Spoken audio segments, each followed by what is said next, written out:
agora o Diário de Notícias. Hoje é sexta-feira, dia 7 de março de 2025. E eu sou Karen Crisóstomo. Nós vamos juntos aqui pela Rede Gospel de televisão e também pelo YouTube Rede Gospel TV Oficial com as principais notícias do Brasil e do mundo. Vamos aos destaques. O governo anuncia medidas para baixar preço dos alimentos. Janones assume rachadinha e vai devolver R$131 mil após acordo com o PGR. Rússia bombardeia a infraestrutura energética da Ucrânia e deixa dezenas de pessoas feridas. Policiais fazem buscas por suspeitos de assassinar adolescente em Cajamar. E quadro clínico do atacante do Bragantino tem leve melhora. Essas e outras notícias do Brasil e do mundo você vê agora no Diário de Notícias. Uma boa noite a todos. O vice-presidente Geraldo Alckmin anunciou medidas para tentar diminuir o preço dos alimentos no país. O governo zerou a tarifa de importação para carne, café e açúcar e espera que os efeitos já sejam sentidos nos próximos dias. O anúncio aconteceu após uma reunião do presidente Lula com os ministros do governo e empresários do setor de alimentos e abastecimento. O encontro, que aconteceu no Palácio do Planalto, discutiu a inflação da comida no Brasil, tema que tem gerado preocupações no governo petista. Uma das medidas anunciadas pelo governo para tentar baixar os preços foi a de zerar a tarifa de importação para alguns alimentos, como carne, café, açúcar, milho e azeite de oliva. Entraram nessa lista também a sardinha, os biscoitos e também as massas alimentícias. Alckmin foi questionado sobre o impacto das medidas nos produtores nacionais, que vão ter que lidar com um produto mais barato vindo de fora. O vice-presidente disse que as medidas anunciadas não vão prejudicar o produtor brasileiro e afirmou que reduzir impostos ajuda a reduzir os preços. O secretário de Política Econômica do Ministério da Fazenda, Guilherme Melo, disse que esses alimentos que terão a alíquota zerada são importados em pouca quantidade pelo Brasil. Ele citou que as possíveis importações vão aumentar a competição e reduzir os preços. O governo também pretende mudar o sistema brasileiro de inspeção de produtos de origem animal, que permite que produtos como leite, mel, ovos e carnes inspecionados em municípios e estados possam ser vendidos em todo o país. O governo também quer reforçar os estoques públicos de alimentos básicos para ajudar a segurar a alta dos preços. O Instituto Brasileiro de Geografia e Estatística mostrou o Produto Interno Bruto do Brasil cresceu 3,4% no ano passado. O resultado foi puxado pelo crescimento dos setores de serviços e indústria e pelo forte consumo das famílias. A economia brasileira cresceu 3,4% em 2024, apesar dos desastres ambientais que assolaram o país ao longo do ano. Os dados foram divulgados nesta sexta-feira pelo Instituto Brasileiro de Geografia e Estatísticas. Este é o melhor desempenho da maior economia da América Latina desde 2021, quando registrou 4,8%. Os melhores desempenhos no ano passado foram registrados nos setores de serviços, comércio e construção. Já o setor agrícola sofreu retração de 3,2%, em um ano marcado por fortes enchentes, seguidas pela pior seca da história recente do Brasil. Nas redes sociais, o presidente Luiz Inácio Lula da Silva afirmou que o PIB está crescendo e mais empregos e renda estão nas mãos dos brasileiros. Mas o resultado de 2024 ficou ligeiramente abaixo das projeções. No último trimestre, o crescimento estagnou em relação ao trimestre anterior, devido à queda do consumo causada pela inflação. O aumento de preços está castigando a popularidade de Lula, que teve em fevereiro 24% de aprovação, segundo o Datafolha, no menor nível de seus 3 mandatos.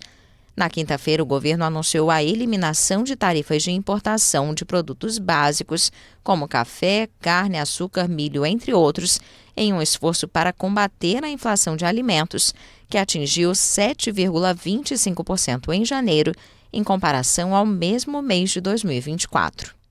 O deputado federal André Janones fechou um acordo com a Procuradoria-Geral da República para devolver mais de R$130 mil pela prática de rachadinha. Mas o acordo de não persecução penal só pode ser homologado após a confissão do crime. O caso de rachadinha teve início com relatos de ex-assessores que denunciaram à Polícia Federal a prática da devolução de parte dos salários no gabinete de André Janones.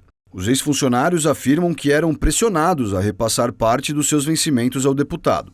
As suspeitas ganharam força após a divulgação de um áudio de 2019 no qual Janones afirma a servidores que alguns receberiam salários mais altos para ajudá-lo a pagar dívidas pessoais de R$ 675 mil acumuladas durante a campanha à prefeitura de Ituiutaba, cidade de Minas Gerais, em 2016. O relatório da Polícia Federal classificou Janones como eixo central da suposta organização criminosa e indiciou o deputado federal por associação criminosa, desvio de recursos públicos e corrupção passiva. Mas o deputado reconheceu que no início de 2019, devido ao fato de estar com o nome negativo no SPC e Serasa, recorreu a um dos assessores parlamentares e pediu um cartão de crédito para custear despesas pessoais. O acordo assinado com a Procuradoria-Geral da República prevê a devolução de R$ 131 mil para encerrar a investigação sobre a rachadinha e que o valor seja destinado à Câmara dos Deputados. Janones também vai pagar uma multa de mais de R$ 26 mil. Em nota, Janones disse que, em hipótese alguma, admitiu ou vai admitir a existência da prática da rachadinha durante o mandato e que, por respeito ao trâmite jurídico, não vai comentar sobre o acordo. O ex-presidente Jair Bolsonaro rejeitou as acusações da PGR sobre a suposta tentativa de golpe após perder a eleição em 2022. A defesa pediu também para que o julgamento aconteça no plenário da Corte e afirmou que a atuação do ministro Alexandre de Moraes compromete o sistema acusatório. O ex-presidente Jair Bolsonaro voltou a rejeitar a acusação de que ele teria planejado um golpe de Estado contra o atual presidente Luiz Inácio Lula da Silva. Eu sofri uma tentativa de homicídio. Não esses três estão o tempo todo se arvorando aí que tem um plano aí de punhal verde e amarelo. Um cara que acharam esse plano com ele não foi ouvido. Só na cabeça de um psicopata passa a ideia que aquilo foi uma tentativa de golpe. Pessoas desarmadas. A defesa de Bolsonaro denunciou múltiplas irregularidades processuais ao responder à acusação apresentada contra ele pela Procuradoria-Geral da República por uma suposta tentativa de golpe de Estado para permanecer no poder em 2022.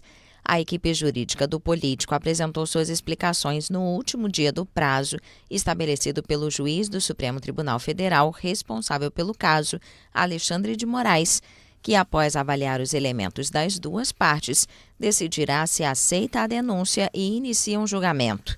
A PGR acusou o ex-presidente de ter planejado um complô que acabou frustrado para impedir a posse de Luiz Inácio Lula da Silva, para quem perdeu as eleições em 2022.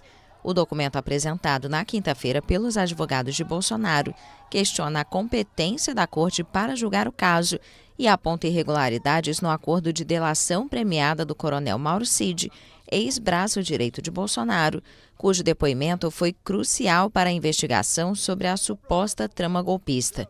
Bolsonaro é acusado, ao lado de 33 colaboradores, de tentativa de golpe de Estado, tentativa de abolição violenta do Estado Democrático de Direito e organização criminosa armada, entre outros crimes. A equipe jurídica do ex-presidente Fernando Collor entrou com um novo recurso no STF, contestando a decisão que condenou ele a 8 anos e 10 meses de prisão. A defesa do ex-presidente Fernando Collor de Mello recorreu ao Supremo Tribunal Federal contra a decisão que o condenou a 8 anos e 10 meses em regime inicial fechado e pode levar o ex-senador à prisão ainda este ano. O julgamento original do ex-presidente foi concluído em maio de 2023 por corrupção passiva e lavagem de dinheiro, em um processo derivado da Operação Lava Jato. O ex-senador foi denunciado em 2018 pela Procuradoria-Geral da República. Segundo a acusação, Collor, quando era senador, teria recebido R$20 milhões em 2010 e 2014 para viabilizar contratos da empresa BR Distribuidora com a UTC Engenharia para a construção de bases de distribuição de combustíveis. A vantagem era dada em troca de apoio político para indicação e manutenção de diretores da estatal. Caso este novo recurso seja negado pelo plenário do Supremo, a execução da pena poderá ser ordenada e Collor poderá ser preso. Além da corrupção passiva, Collor foi condenado por lavagem de dinheiro, em um esquema envolvendo a BR Distribuidora que foi investigada pela Operação Lava Jato. Pedro Paulo Bergamaschi, apontado como operador do esquema, foi condenado a 4 anos e 1 mês de prisão. A CNB, concorrente majoritária do Partido dos Trabalhadores, decidiu apoiar o nome do senador Humberto Costa para a presidência do partido, no lugar de Gleisi Hoffmann, que assume o Ministério das Relações Institucionais. A escolha por Humberto Costa deve ser dada por consenso. Juízes e desembargadores da Paraíba aprovaram em 24 segundos o pagamento de 234 milhões de reais retroativos para os magistrados do estado.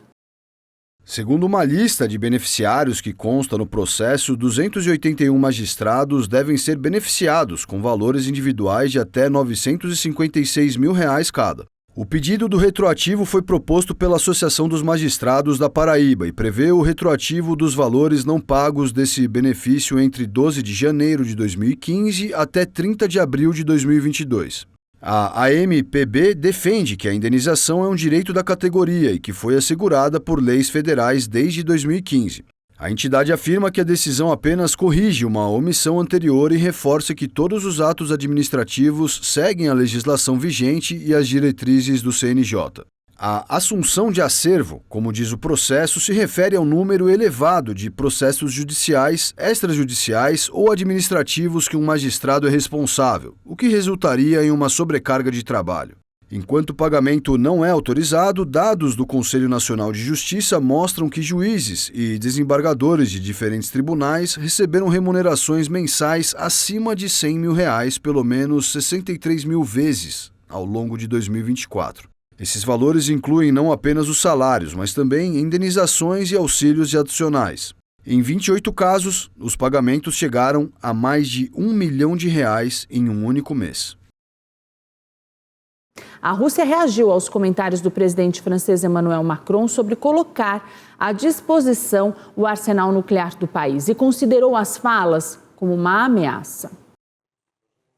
A Rússia rejeitou como uma ameaça as declarações do presidente francês Emmanuel Macron, que no dia anterior propôs proteger a Europa com a ajuda do guarda-chuva nuclear francês.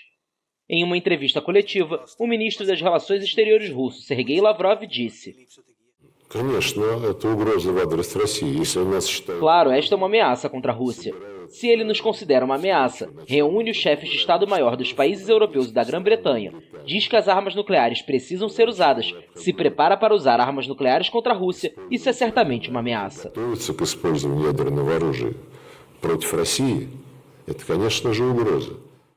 Lavrov ainda comparou o discurso de Macron com os de Napoleão e Hitler, que, segundo o chanceler, falavam diretamente sobre conquistar a Rússia, enquanto o atual presidente francês afirma que lutar contra a Rússia é necessário para que ela não derrote a França, que a Rússia cria uma ameaça para a França e para a Europa. Em seu discurso, Macron levantou a possibilidade de enviar tropas europeias para a Ucrânia no caso de um acordo de paz com a Rússia. A sugestão foi comentada por Lavrov. Мы будем рассматривать присутствие этих войск на украинской территории точно так же. Consideraremos a presença dessas tropas em território ucraniano da mesma forma que víamos a presença potencial da OTAN na Ucrânia. Porque não importa quais bandeiras esta operação use, sejam elas bandeiras da União Europeia, bandeiras nacionais dos países que fornecem um contingente ou patches, até mesmo patches no estilo bandeira, colados nas mangas dos uniformes, ainda serão as tropas dos países da OTAN. Не наклеивались бы на рукава униформы, все равно это будут натовские войска, войска стран НАТО. O ministro da Defesa russo, Andrei Beluzov, esteve em um centro de pesquisa onde armas nucleares estão sendo desenvolvidas. Durante a visita, ele disse que o exército russo espera receber novos desenvolvimentos da unidade em um futuro próximo. Os movimentos de França e Rússia ocorrem em um momento de aproximação entre o presidente dos Estados Unidos, Donald Trump, e o russo Vladimir Putin, o que provoca o temor da imposição de uma paz contrária aos interesses da Ucrânia e da segurança da Europa. A Rússia bombardeou a infraestrutura energética da Ucrânia nesta sexta-feira e deixou 10 pessoas feridas. Pela primeira vez desde o início da guerra, caças franceses foram vistos sobrevoando o país. De acordo com a Força Aérea da Ucrânia, a Rússia disparou mais de 65 mísseis e lançou quase 200 drones de ataque em direção às instalações de extração de gás natural da Ucrânia. A Força Aérea informou também que 34 mísseis e 100 drones foram derrubados. Além disso, 10 mísseis não atingiram os alvos e 86 drones desapareceram dos radares. Após o ataque, Zelensky voltou a pedir um cessar-fogo aéreo e marítimo na guerra, como um primeiro passo para a trégua definitiva. O Ministério da Defesa russo confirmou o bombardeio e disse que o ataque foi de alta precisão e contra instalações que sustentam a indústria de defesa da Ucrânia. Os russos disseram ainda que todos os alvos foram atingidos e os objetivos do ataque foram alcançados. A Rússia tem atacado repetidamente a rede elétrica da Ucrânia durante a guerra. Os bombardeios reduziram a capacidade de geração de eletricidade e interromperam o fornecimento crítico de aquecimento e água. Autoridades ucranianas acusam Moscou de usar o inverno como arma para minar a moral da população. A descoberta de uma bomba não detonada da Segunda Guerra Mundial paralisou nesta sexta-feira a maior estação de trens de Paris. O tráfego ferroviário foi interrompido nesta sexta-feira na Gare du Nord de Paris, a estação ferroviária mais movimentada da França, após a descoberta de uma bomba da Segunda Guerra Mundial na periferia da capital. O artefato, que não explodiu, foi encontrado na madrugada durante obras de manutenção a 2,5 km da estação, no meio dos trilhos, segundo a empresa ferroviária SNCF. O dispositivo foi identificado como um obus da Segunda Guerra Mundial, segundo a conta na rede social X do trem suburbano RERB. Nenhum trem de alta velocidade, nem Eurostar ou qualquer outro tipo estava circulando nesta movimentada estação do centro de Paris. A empresa disse que o tráfego seria retomado apenas depois das operações de retirada de minas, que estão sendo organizadas pelos serviços especializados da Polícia de Paris. A Gare du Nord é uma das estações mais frequentadas da Europa, com mais de 226 milhões de passageiros em 2023, e a mais movimentada do país, com cerca de 700 mil usuários diários. A Eurostar, que liga Londres, Bélgica, Alemanha e Países Baixos, foi desviado para iniciar a viagem ao leste de Paris. A estimativa é que o tráfego ferroviário deve ser afetado durante todo o dia. As autoridades pedem que a população adie as viagens de trem. Os países da União Europeia se reuniram para tratar da guerra e apoiaram o plano para rearmar o bloco.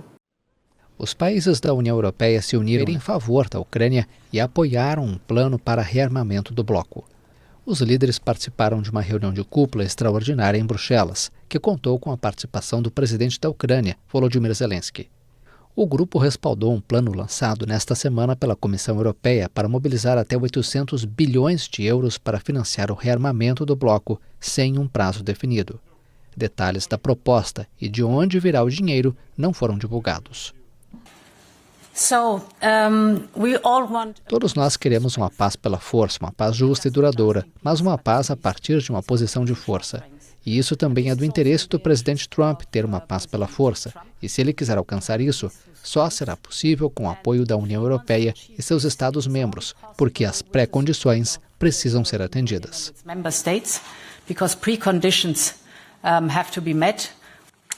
Our decisions today send a clear message. Nossas decisões de hoje enviam uma mensagem clara. Estamos cumprindo o que prometemos, construir nossa dissuasão, fortalecer a segurança de nossos cidadãos e, no processo, impulsionar a competitividade da Europa, nossa base tecnológica e industrial. And in the process, to boost Europe's competitiveness and our technological and industrial base. Estados Unidos e Ucrânia anunciaram para a próxima terça-feira uma nova rodada de diálogo na Arábia Saudita sobre um eventual processo de negociação para encerrar a guerra iniciada com a invasão russa. O Banco Central Europeu cortou a principal taxa de juros. O bloco continua com o processo de desinflação. O Banco Central Europeu reduziu sua principal taxa de juros em 25 pontos base para 2,5%, tendo em vista que o processo de desinflação continua avançando na zona do euro. Ao reduzir sua principal taxa de juros de referência, a instituição mostra sua confiança no retorno gradual da inflação à meta de 2%. A taxa de depósito, que serve de referência para a concessão de créditos na economia real, passou de 2,75% para 2,50%. Este é o sexto corte das taxas de juros desde junho. Apesar desta flexibilização das taxas, a política monetária do banco nunca foi tão incerta. em um contexto de guerras comerciais com os Estados Unidos e de um aumento esperado nos gastos com defesa na Europa. The risks to economic growth remain tilted to the downside. Os riscos para o crescimento econômico continuam inclinados para o lado negativo. Uma escalada nas tensões comerciais reduziria o crescimento da área do euro ao amortecer as exportações e enfraquecer a economia global. A incerteza contínua sobre as políticas comerciais globais pode arrastar o investimento para baixo. Tensões geopolíticas, como a guerra injustificada da Rússia contra a Ucrânia e o trágico conflito no Oriente Médio, também continuam sendo uma grande fonte de incerteza. A decisão do futuro governo alemão, por exemplo, de aumentar a dívida pública para o gasto com armamento, já provocou o aumento das taxas de juros na maior economia da Europa. O presidente Donald Trump voltou a colocar em dúvida o compromisso com a participação dos Estados Unidos na OTAN. Ele voltou a cobrar as dívidas e afirmou que não vai defender o bloco se não houver o pagamento. O presidente americano Donald Trump voltou a colocar em dúvida seu compromisso com a participação dos Estados Unidos na OTAN, argumentando que não deve ir ao resgate de países que, em sua opinião, não gastam o suficiente em sua própria defesa. Se eles não pagarem, não vou defendê-los. Fiquei muito irritado quando disse isso. Eles disseram, está violando a OTAN. Trump tem questionado com frequência se os Estados Unidos devem continuar com seu papel central na OTAN. O exército americano é, de longe, o maior da Aliança Transatlântica e principal garantidor da segurança da Europa desde a Segunda Guerra Mundial. O republicano, que iniciou o segundo mandato em janeiro, intensificou suas críticas a alguns membros da OTAN porque, segundo ele, não gastam o suficiente nos orçamentos de defesa e dependem excessivamente dos Estados Unidos. O presidente dos Estados Unidos, Donald Trump, assinou uma ordem executiva estabelecendo uma reserva estratégica de Bitcoin. O presidente dos Estados Unidos, Donald Trump, assinou uma ordem executiva estabelecendo uma reserva estratégica de Bitcoin. A criptomoeda tem sido criticada por seu uso como ferramenta para lavagem de dinheiro. A reserva do governo consistirá em moeda digital apreendida em processos judiciais dos Estados Unidos e a medida cumpre uma promessa de campanha de Trump. Usar esses ativos confiscados significa que não custará um centavo aos contribuintes. O objetivo da reserva é a administração responsável dos ativos digitais do governo sob o Departamento do Tesouro. Os preços do Bitcoin caíram até 5,7% após o anúncio, aparentemente devido à decepção pelo fato de o programa não envolver compras imediatas da criptomoeda por autoridades governamentais. A moeda digital mais popular do mundo estava sendo negociada a $84.707 por unidade, embora em meia hora tenha moderado a queda para cerca de 3%. A medida ocorre antes de uma cúpula na Casa Branca na sexta-feira, com a presença de figuras importantes no setor de criptomoedas, que foram doadores significativos para a campanha de Trump para retornar à presidência. O déficit comercial dos Estados Unidos atingiu o valor de 776 bilhões de reais. Esse é o maior nível desde 1992. O déficit comercial dos Estados Unidos disparou em janeiro, tanto na medição mensal quanto na anual. No primeiro mês de 2025, a balança comercial americana de bens e serviços apresentou um saldo negativo de 131,4 bilhões, ou 776 bilhões de reais. Este foi o nível mais alto desde 1992, 34% acima de dezembro e o dobro em 12 meses, de acordo com dados do Departamento de Comércio divulgados nesta quinta-feira. O déficit cresceu mais do que o previsto pelos analistas, que o colocavam em 128,7 bilhões, de acordo com o consenso publicado pela MarketWatch. O aumento é explicado principalmente pelo forte crescimento das importações, 10% a mais em relação a dezembro. As exportações também aumentaram, mas em menor escala, 1,2%. Em comparação com janeiro de 2024, o déficit comercial dos Estados Unidos cresceu 96,5%. O aumento das importações foi concentrado em produtos, o que confirma que as empresas buscaram reforçar seus estoques diante da previsão de um ajuste tarifário. O presidente Donald Trump anunciou em 11 de fevereiro a implementação de tarifas de 25% sobre o aço e o alumínio. O Fundo Monetário Internacional alertou que as tarifas impostas pelos Estados Unidos sobre o Canadá e o México terão impactos significativos. A porta-voz do Fundo Monetário Internacional, Julie Kozak, afirmou que as tarifas recentemente impostas pelo presidente dos Estados Unidos, Donald Trump, ao México e ao Canadá podem ter um efeito econômico adverso significativo em ambos os países. Em uma entrevista coletiva em Washington, a porta-voz disse que ainda não estava claro por quanto tempo os impostos atuais durariam. Se mantidas, as tarifas dos Estados Unidos sobre o Canadá e o México podem ter um impacto econômico adverso significativo sobre esses países, dada sua forte integração e exposição ao mercado americano, estimou a porta-voz.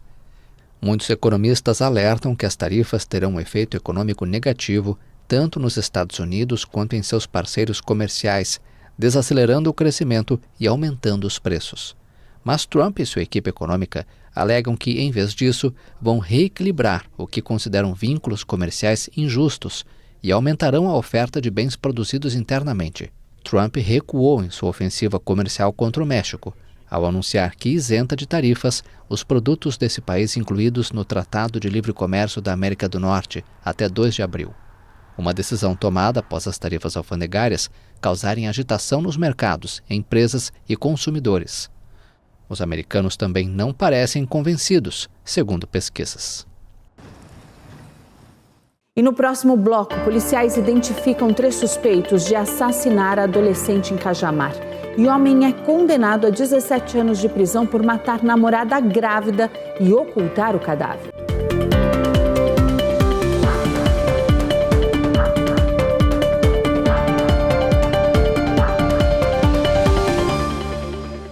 Condenado a 20 anos de prisão em dezembro por ter estuprado a esposa e permitido que ela fosse violentada por centenas de estranhos, Dominique Pelicotti agora enfrenta novas acusações. A filha dele, Caroline, anunciou uma denúncia contra o pai por administração de substâncias psicoativas e abusos sexuais. A filha do francês Dominique Pellicot, Caroline Darrian, anunciou nesta quinta-feira que apresentou uma denúncia por abusos sexuais contra seu pai, que foi condenado por drogar e estuprar sua mãe Gisele Pellicot durante anos. Caroline relatou à AFP que apresentou uma denúncia ao tribunal francês na véspera, por administração de substâncias psicoativas e abusos sexuais que ela acredita que seu pai cometeu contra ela. Dominique Pellicot foi condenado em dezembro a 20 anos de prisão por ter drogado sua esposa Gisele durante anos para estuprá-la e fazer com que ela fosse estuprada por dezenas de estranhos que ele recrutou na internet. Durante o julgamento, Caroline disse que estava convencida de que também era vítima de seu pai, depois que fotos dela inconsciente, deitada em uma cama, usando roupas íntimas que ela não reconheceu, foram descobertas. Dominique Pellicot, que foi condenado por distribuir imagens da filha tiradas sem seu conhecimento, afirma que não cometeu atos incestuosos. Caroline, no entanto, lembra que o pai negou, mas mentiu várias vezes e recontou várias versões da história durante o julgamento. A Polícia Civil de São Paulo identificou 3 pessoas envolvidas no homicídio da adolescente Vitória Regina. A polícia foi às ruas em busca dos assassinos. A adolescente de 17 anos desapareceu no dia 26 de fevereiro em Cajamar, na Grande São Paulo. Policiais fizeram buscas por suspeitos de assassinar Vitória Regina de Souza e 3 homens foram identificados por envolvimento direto no homicídio. Ao todo, 7 pessoas são investigadas pela polícia. O delegado responsável pelo caso, Aldo Galiano, disse nesta semana que a adolescente foi muito machucada e a cabeça foi encontrada raspada. Uma das suspeitas é de crime de vingança e há até possibilidade de envolvimento do crime organizado. Câmeras de segurança gravaram o momento quando Vitória deixou o shopping onde trabalha e caminhou até um ponto de ônibus. Durante o trajeto, ela chegou a enviar áudios e mensagens para uma amiga dizendo estar com medo de 2 homens em um carro que a assediaram e de outros 2 rapazes que depois entraram com ela no coletivo. Segundo testemunhas, ela desceu sozinha no ponto final em Ponunduva, bairro da zona rural de Cajamar, onde morava com a sua família. Depois não foi mais vista. A Justiça também negou nesta semana o pedido de prisão temporária de um ex-namorado da adolescente, alegando que não havia suspeitas de que ele cometeu o assassinato. Entre as linhas de investigação para tentar esclarecer o motivo do crime estão a de vingança e a de ameaça. Na primeira hipótese, é apurado se alguma pessoa teria motivo para mandar matar Vitória. A polícia também investiga uma possível ameaça contra a adolescente. A Justiça de São Paulo condenou a 17 anos e 4 meses de prisão o homem acusado de matar a ex-namorada grávida de 27 anos em Itaquera, na zona leste da capital. Segundo a investigação, a mulher negou fazer um aborto e, por isso, o homem cometeu o crime. O crime cometido por Matheus Henrique Lopes Alecrim aconteceu em 29 de abril de 2023, quando Tainá Krishna Russo desapareceu ao sair da casa dele. O corpo da jovem nunca foi encontrado. Na época, Matheus disse que ela deixou o local em um carro de aplicativo, mas a justiça entendeu que ele matou a jovem porque ela teria se recusado a fazer um aborto da criança que esperava dele. Ele foi condenado por homicídio, ocultação de cadáver e aborto. Depois do julgamento no Fórum Criminal da Barra Funda, na Zona Oeste, a mãe da jovem muito abalada criticou a pena aplicada pela Justiça. Ela afirmou que Matheus condenou a família e os netos a uma prisão perpétua de dor e de saudade. O advogado de defesa de Matheus, o Birajara Mangini, disse que vai recorrer da sentença condenatória. Segundo ele, a defesa vai tentar um novo júri ou uma diminuição da pena. Ele afirmou ainda que não há provas concretas do crime. Uma menina de 11 anos morreu após cair do 8º andar de um prédio na região de Lajeado, na zona leste de São Paulo. De acordo com o boletim de ocorrência, antes de cair do prédio, a criança havia brigado com a mãe por conta de conversas de cunho sexual encontradas no celular dela. A pequena Heloísa estava usando uma plataforma de inteligência artificial onde é possível trocar mensagens com personagens fictícios. A mãe da menina encontrou conversas no app de teor sexual no celular da filha. Após cerca de 1h30, a irmã de 15 anos chegou no apartamento e tocou a campainha. De acordo com a mãe, enquanto ela atendia a porta, a filha mais nova teria pulado da janela do próprio quarto. A criança foi socorrida e levada para a unidade de pronto atendimento Júlio Tupi, mas não resistiu aos ferimentos. A causa da morte foi politraumatismo. O celular de Heloísa foi apreendido e vai passar por perícia. Segundo os pais, ela não tinha histórico de depressão. Policiais do Departamento Estadual de Investigações Criminais realizaram na manhã de hoje uma operação contra roubo, furto e receptação de motocicletas de luxo na cidade de São Paulo e também em 2 municípios da região metropolitana. 34 mandados de busca e apreensão foram cumpridos. O DEIC informou que a operação no grau 3 é desarticular a estrutura das quadrilhas especializadas nesse tipo de roubo. Uma fábrica de sorvete do Rio de Janeiro foi fechada após uma mulher encontrar uma barata no meio de um picolé. O vídeo do inseto no meio do sorvete foi compartilhado nas redes sociais. A fiscalização da Vigilância Sanitária encontrou diversas irregularidades sanitárias e estruturais na fábrica Doce Verão, incluindo mofo nas paredes e também no teto. O local também não possui licença sanitária e certificado do Corpo de Bombeiros. A empresa não se pronunciou. E a seguir, SpaceX perde contato com a Starship após lançamento e o quadro de saúde do jogador do Bragantino.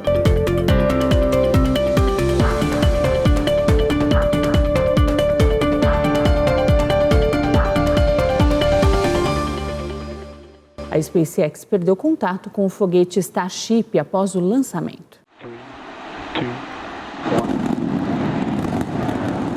A SpaceX lançou nesta quinta-feira a 8ª missão não tripulada da Starship, a maior nave espacial do mundo. A decolagem ocorreu em Boca Chica, no estado americano do Texas. A SpaceX conseguiu pela 3ª vez recuperar durante a descida o propulsor do megafoguete, chamado de Super Heavy. Antes que o propulsor tocasse o chão ao retornar à plataforma de lançamento, foi imobilizado pelos braços mecânicos instalados na torre, apelidados de palitos, um feito de engenharia realizado pela primeira vez em outubro do ano passado. What an incredible sight to see the Super Heavy booster gliding down into the chopstick arms once again. Mas a missão não foi um sucesso completo. Assim como aconteceu em um voo de teste em janeiro, a SpaceX perdeu o contato com a nave espacial Starship minutos após a decolagem. O voo, assim como todos os realizados até agora com a nave, não era tripulado. Em janeiro, a explosão da nave causou uma chuva de destroços sobre o Caribe e danos materiais leves nas ilhas Turcas e Caicos. O módulo privado dos Estados Unidos pousou com sucesso na Lua. Na outra missão do dia, o foguete europeu Ariane colocou o satélite francês em órbita. Vamos ver. Um módulo privado americano conseguiu pousar na Lua nesta quinta-feira, embora as equipes de controle trabalhem para avaliar seu estado e até mesmo se ele está em posição vertical. Um porta-voz da Intuitive Machines confirmou que Athena está na superfície da Lua, cerca de 20 minutos depois que o robô pousou perto do Polo Sul lunar, mas funcionários ainda tentam determinar a orientação do veículo. O módulo levou um conjunto ambicioso de cargas úteis, incluindo um drone capaz de saltar e projetado para explorar passagens subterrâneas da Lua, uma broca que pode cavar quase 1 metro abaixo da superfície em busca de gelo e 3 veículos exploradores. No domingo, a Blue Ghost Mission 1, da Firefly Aerospace, outra empresa privada, também conseguiu pousar com sucesso sua nave espacial na Lua, se tornando a primeira a consegui-lo de maneira vertical.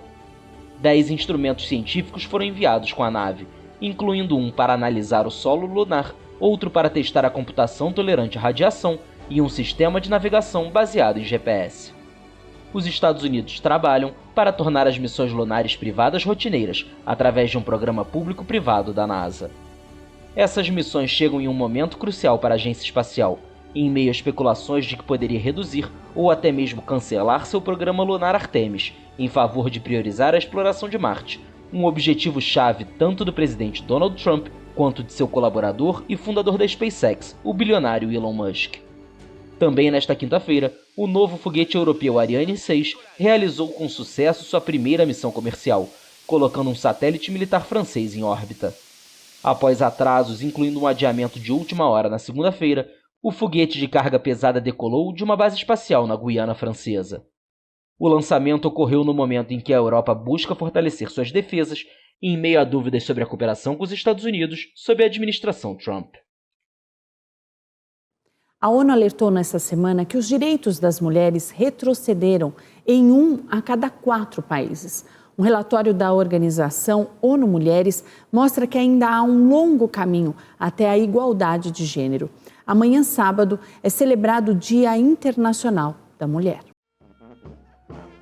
A polarização política, as novas tecnologias, os conflitos e a emergência climática ameaçam os direitos das mulheres, que sofreram retrocessos em 1 a cada 4 países até 2024.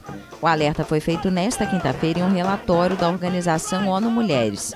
O levantamento analisa os direitos das mulheres 30 anos após a Declaração e Plataforma de Ação de Pequim, em 1995, adotada por 189 países.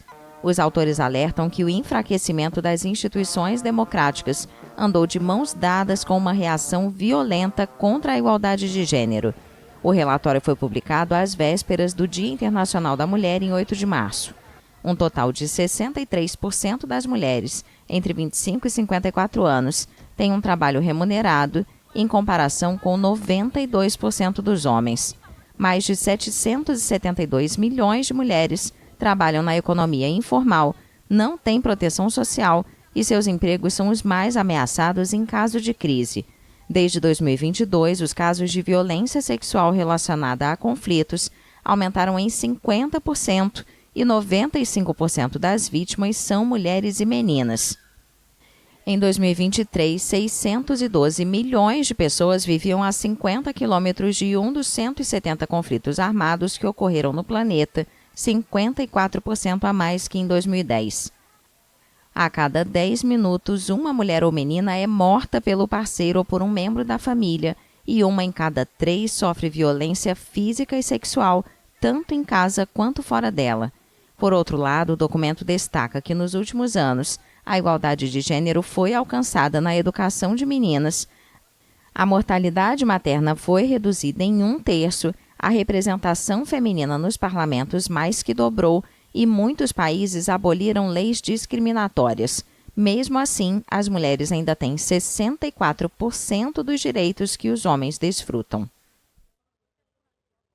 O atacante Luigi, do Palmeiras, foi alvo de uma ofensa racista por parte de um torcedor do Cerro Porteño durante uma partida da Libertadores Sub-20. O torcedor imitou um macaco na direção do jogador, que se revoltou e deixou o campo chorando. Em nota oficial, o clube manifestou apoio ao jogador e disse que vai até as últimas instâncias para buscar punição aos responsáveis pelo ato. E o Hospital Unimed, em Ribeirão Preto, atualizou o quadro de saúde do jogador Pedro Severino, do Red Bull Bragantino. De acordo com o boletim médico, o atleta segue em estado grave, mas apresenta reflexos de funcionamento do cérebro. Ele está internado desde a última terça-feira após sofrer um acidente no interior de São Paulo. E o Diário de Notícias desta sexta-feira fica por aqui. Eu desejo a todos vocês uma ótima noite, um abençoado final de semana. Não esqueça que amanhã, sábado, tem a Santa Ceia das Primícias, diretamente da Renascer Arena, Avenida Marginal do Tietê, 3712. E domingo, cultos de celebração da família em todas as igrejas Renascer em Cristo, às 8, às 10 da manhã, às 4 da tarde e às 6 da noite. Segunda, às 7, nós estamos de volta com as principais notícias do Brasil e do mundo. E até lá você fica muito bem informado acessando o Diário de Notícias em 2 minutos no Spotify. Uma boa noite e até segunda-feira.